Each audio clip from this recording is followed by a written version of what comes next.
So Luke, what's it like to be back amongst it again?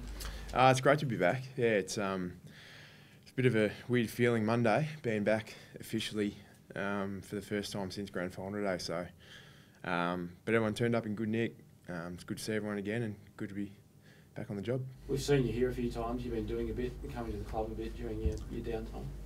Yeah, I didn't do a lot this off season with the birth of our baby just for or just during finals. So it was a bit hard to get away. So I was hanging around, getting a bit bored, and thought I'd come in and see the boys. And yeah, it's a lot easier to train when you got your teammates around you than by yourself down at a local park. So got in here a few times over the off season, which was nice. You felt like you kept in pretty good nick then? Yeah, did what I had to come back and make sure I'm injury free and hopefully get a full pre-season in. You became an elite player in 2011, and we're like 8 seasons on from that now. Do you feel like your best is still ahead of you, or do you feel like you're at your best, or where are you at career-wise, do you think? Getting old, that's for sure. I think every year you turn up to pre-season, you need to have the mindset of getting better. You can never be content with where you're at as a player. So I'm always working to get better, and I'm sure every player around the country is the same. You turn up hoping to improve in every aspect of your game. You work on your strengths, work on what you're not so great at, and I'm still in that frame of mind at 28. And a guy who I looked up to for so long, Matty Prittis, was doing that till he was 31, 32, till he retired. So that's the mindset you need to be in. It's where I'm at, and hopefully I can keep improving and until I'm finished as a player. So you've just come off one of the great grand final performances. Where do you get better, do you think? Where's your upside? Oh, look, that was one game. I didn't play like that every week, so it'd be nice to be able to do that every week. Look, for us to be successful as a club again, every guy needs to keep improving. Therefore, you improve as a team. We've seen over the years, obviously, Hawthorn were a different kettle of fish, but it's so hard to defend a premiership a year later. So we need to improve as a team, otherwise we'll get left behind. And the stepping stones to get there as a footy club, individuals need to keep improving. So I haven't sat down with my coaches yet and talked about what my focuses are going to be or anything like that over pre-season, but just enjoying being back and getting amongst it. Did 2018 have some challenges for you after your hamstring? It was quite a significant one. You looked like it took you a while to trust your ability to explode away from stoppages and things like that after that injury. Was that? Yeah, no doubt. I was probably a bit slow to get going and find my best footy again. Yeah, which was frustrating. I mean, you don't want to give yourself an excuse, and you don't want to say to yourself, I'll take 3 weeks to get back to my best. You want to come back and be able to perform, and I wasn't able to do that, but I didn't get too down about it. I was working my way through the hammy and finding a bit of touch, and yeah, I'd like to think it only took me a few weeks to be able to contribute to the team again, but no, it's probably a fair call. Was that your first significant hamstring? No, I had one back in 2013 that I would have missed about 5 or 6 weeks, I think. And same thing back then. I remember coming back from that and the sub rule was still in, and I was subbed out a few times because I couldn't get a kick in my comeback games. So, yeah, hopefully no more hammies going forward. Life change for you, Boots, since the grand final? Yeah, mate. Obviously, having a kid, it's a pretty dramatic change, and this off-season was certainly different to ones gone by, but give yourself a few weeks from a footy point of view, give yourself a few weeks after the grand final to let it sink in and think of yourself as a premiership player, which was nice. And before we know it, we're back out here early December trying to get back there again. So you can't dwell on it for too long. Obviously, there's 17 other clubs out there back at it before you are trying to get there next year. So, but yeah, life's changed, mate. Obviously, being a dad's the best thing to have happened to me this year. Grand final's a close second, but no, looking forward to the next few years and seeing what the rest of my career's got in store. Simo spoke about the maturity of the group being pretty important, especially with like a shorter pre-season. But coming off a grand final victory is important as well for the younger guys, the more mature players, sort of impress on them that, you know, we are back into a new season and it's all starts again. Yeah, I think that's pretty important, and I think the culture we've got at the club now is, and I think we've shown that over the last couple of years, is no matter how we perform or what we achieve, we still turn up with the attitude of getting better. And it was great to see the other day our young guys all come back in good nick, and everyone seems to be really keen to get into training. And speaking to a few of the young boys, particularly guys like Liam and Dan Venables, and guys who have already won a premiership at 19, 20 years old, speaking to them, they understand how lucky they were to be in that position, and they understand that that's just not the way footy goes all the time. So it's nice to know as a senior player that they've got a bit of perspective, and they know how hard they need to work to hopefully get back there one day. Was it better than you imagined, having watched people win premierships all your life? When you actually did it, is it even better? Yeah, it is. It's I mean, you watch on with a lot of envy and jealousy in years gone by, and you can sort of picture and imagine what it's like to get there. But yeah, obviously on the day, it's just a whole new world, and it was so surreal, and nearly get emotional talking about it. But yeah, it's definitely better than what you imagine. Yeah. Someone spoke about reaching out to a couple people for advice about how to deal with post-premiership and rebooting for another season. Have you spoken to anyone from other clubs that have had success and then backed it up the following year?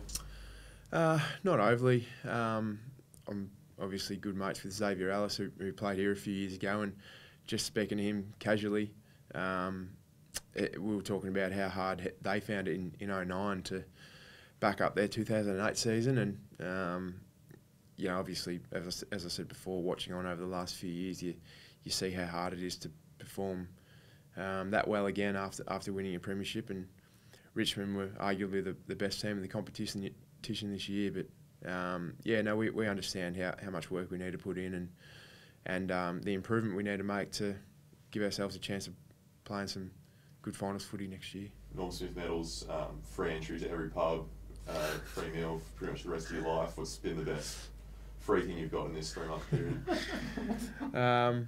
Mate, I hardly left the house with the newborn, to be honest. I probably didn't milk it for all it's worth. But no, we had a couple of good weeks after the granny, and we were able to celebrate as a team. But Dommy Sheed's getting all the free beers around town at the moment. Just on Liam Ryan, it was spoken about by someone the other day that he was taken away early because he wasn't dealing with the early workload.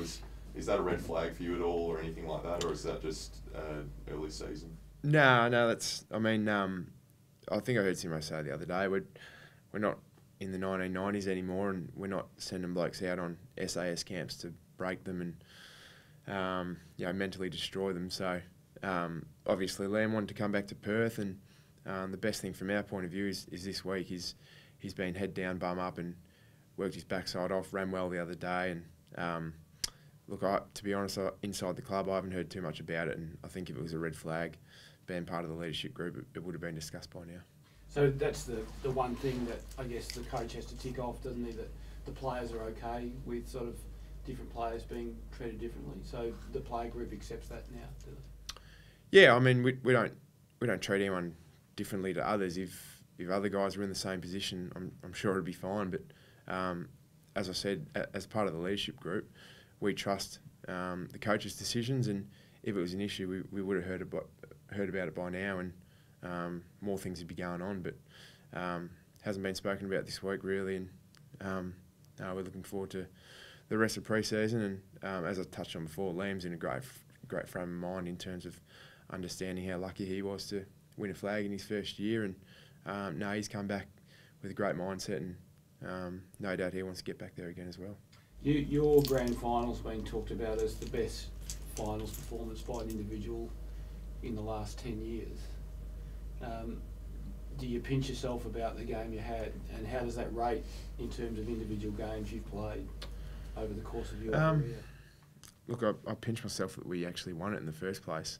The the individual performance is so far at the back of my mind.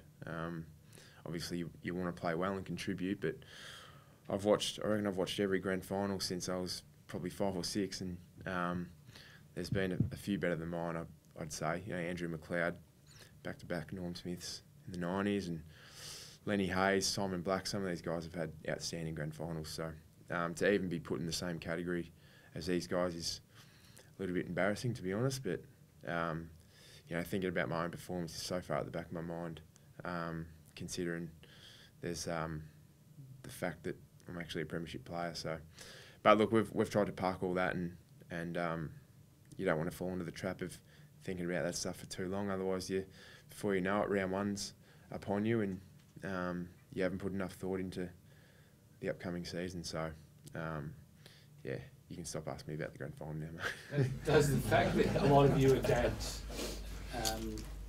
does that help you, do you think, get grounded again and go forward and try and replicate what you did?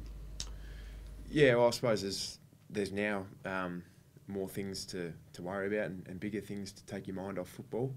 The fact that I was up at 2 a.m. most nights, I'd chuck the replay on every now and then and have a look. So it probably doesn't help you move on as much as what you think. But no, obviously bigger things to worry about with children, and there's more kids to come over the next couple of months, which is great. And it's just such a great environment to be around. We enjoy turning up with each other, and you can actually relate to each other and talk about things other than football.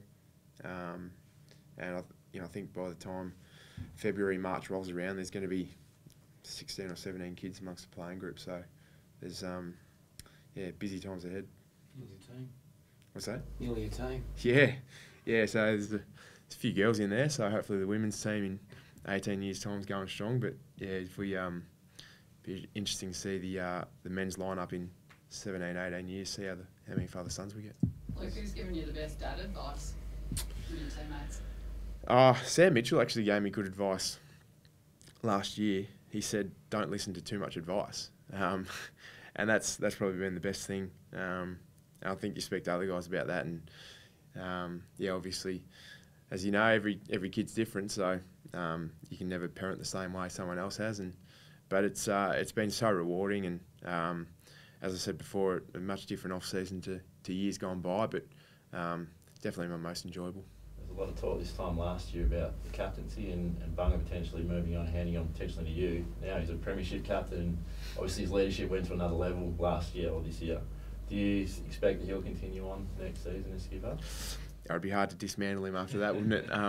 Yeah, I've got no doubt Bunga's the right man for the job for the next few years. And yeah, mate, I haven't even put any thought into the leadership stuff going forward. He's doing a great job, and my mindset is probably along with JK, I want to be the best vice captain I can to Shannon. So yeah, he's doing a great job, and looking forward to seeing how much better he can get.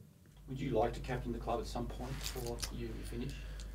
Oh, mate, as I said last year, it's not something I put a whole lot of thought into. I suppose if the scenario came up where I was thrown into the position, that'd be a better time to ask me. But I'm really enjoying being Bunga's right-hand man with Josh. And obviously last year we had a successful year as a team, so you don't want to change too much. But I'm actually really enjoying being vice captain and not the head honcho, and enjoying seeing Bunga succeed and go as well as what he is. Just finally, but it's Nick Nat. Have you spoken to him much since he came back about how he's going? Like someone said the other day that he's ahead of schedule. He seems like he's going pretty well. We didn't see him on the track this early last time he did his knee. So have you spoken to him about how he's tracking?